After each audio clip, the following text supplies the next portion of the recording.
Then cleared the mist, and o'er a star-strewn scene, divine and measureless, I gazed in awe. Alone in space I viewed a feeble fleck of silvern light, marking the narrow ken which mortals call the boundless universe. On every side, each as a tiny star, shone more creations vaster than our own, and teeming with unnumbered forms of life, though we as life would recognize it not, being bound to earthly thoughts of human mold, as on a moonless night the Milky Way in solid sheen displays its countless orbs. To weak terrestrial eyes each orb a sun, so beamed the prospect on my wondering soul, a spangled curtain rich with twinkling gems, yet each a mighty universe of suns. But as I gazed I sensed a spirit voice, in speech didactic, though no voice it was, save as it carried, though it bade me mark that all the universes in my view formed but an atom in infinity, whose reaches past the ether-laden realms of heat and light, extending to far fields where flourish words invisible and vague, filled with strange wisdom and uncanny life, and yet beyond to myriad spheres of light, to spheres of darkness, to abysmal voids that know the pulses of disordered force. Big with these musings, I surveyed the surge of boundless being, yet I used not eyes, for spirit leans not on the props of sense. The docent presence swelled my strength of soul. All things I knew, but knew with mind alone.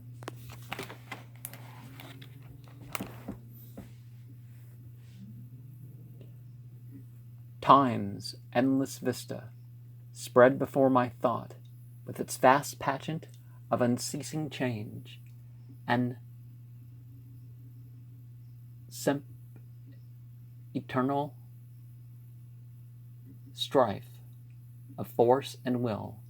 I saw the ages flow in stately stream, past, rise, and fall of universe and life.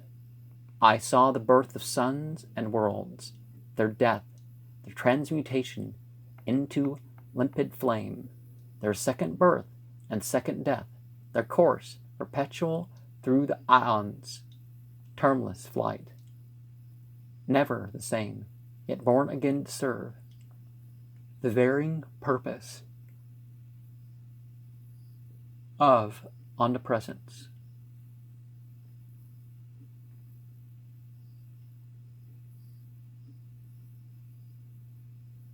Of omnipotence. And whilst I watched, I knew every second space was greater than the lifetime of our world. Then turned my musings to that speck of dust, whereon my form corporeal took its rise. That speck born but of a second, which must die. That one brief second more, the fragile earth, that crude experiment, that cosmic sport, which holds our proud, aspiring race of mites and moral vermin, those presuming mites, whom ignorance with empty pomp adorns and misinstructs in spacious dignity. Those mites who, reasoning outward, vaunt themselves as the chief work of nature, and enjoy in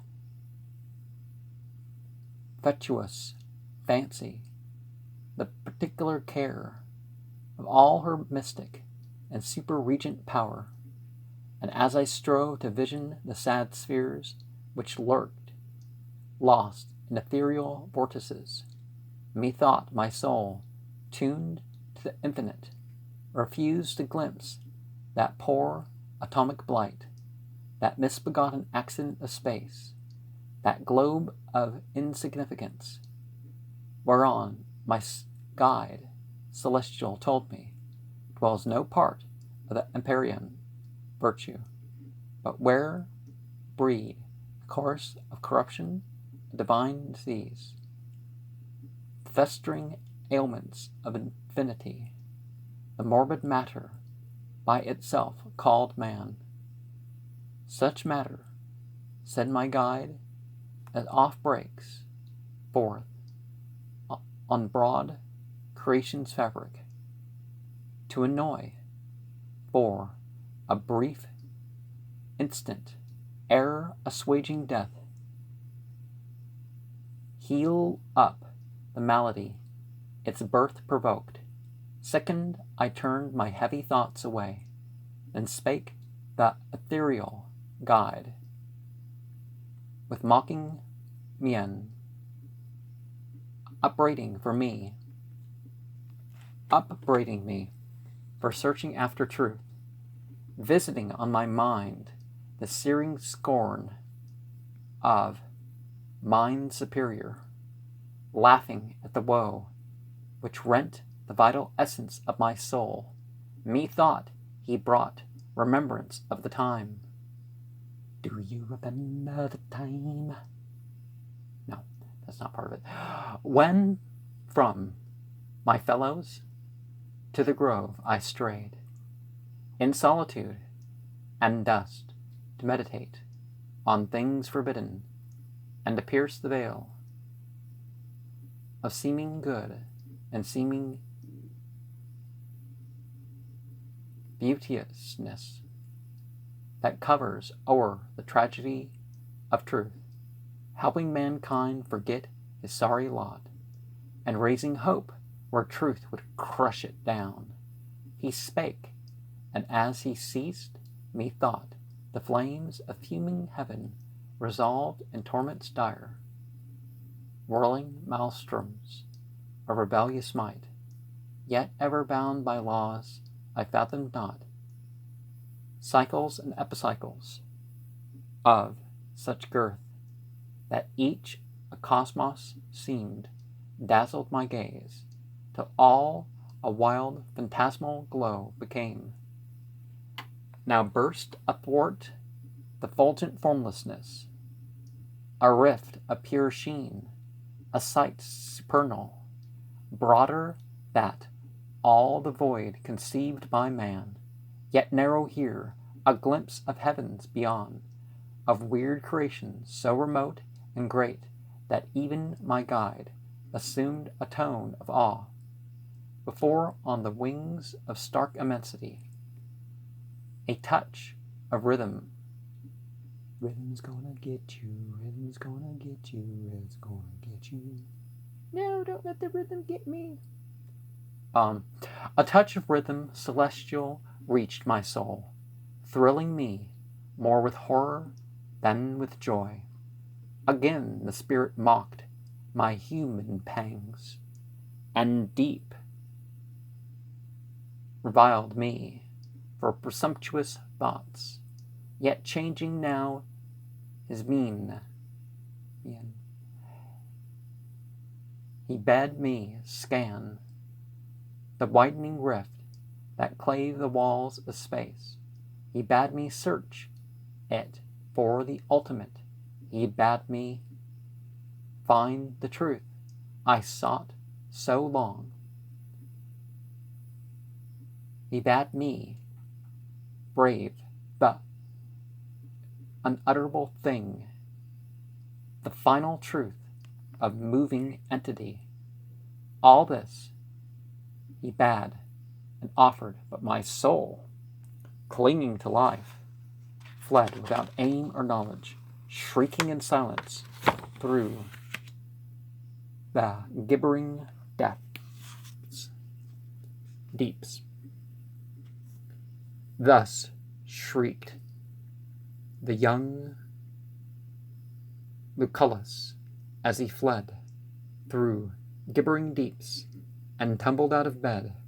Within the room the morning sunshine gleams, whilst the poor youth recalls his troubled dreams. He feels his aching limbs, whose woeful pain informs his soul. His body lives again, and thanks his stars, our cosmosis are such that he survives the noxious nightmare's clutch. Thrilled with the music of the eternal spheres, or is it the alarm clock that he hears? He vows to all Pantheon, high and low, no more to feed on cake or pie or Poe. And now his gloomy spirits seems to rise, as he the world beholds with clearer eyes. The cup he thought too full of dregs to quaff affords him wine enough to raise a laugh. All this is metaphor. You must not think our late Endymion prone to stronger drink. With brighter visage and with lighter heart, he turns his fancies to the grocer's mart, and strange to say, at last he seems to find his daily duties worthy of his mind. Since truth proved such a high and dangerous goal, our bard seeks one less trying to his soul. With deep-drawn breath he flouts his dreary woes, and a good clerk from a bad poet grows. Now close attend, my lay, ye scribbling crew. Now close that bay, the moon, in numbers strange and new, that madly, for the spark celestial ball, in meters short or long or none at all. Curb your rash force, in numbers are at tea, nor overzealous for high fancies be. Reflect ere the draught Pierion take. What worthy clerks or plumbers ye might make, wax not too frenzied in the leaping line, that neither sense nor measure can confine, lest ye, like young Lucullus, languish, groan beneath poetic nightmares of your own. And so what type of experience are you going to pursue?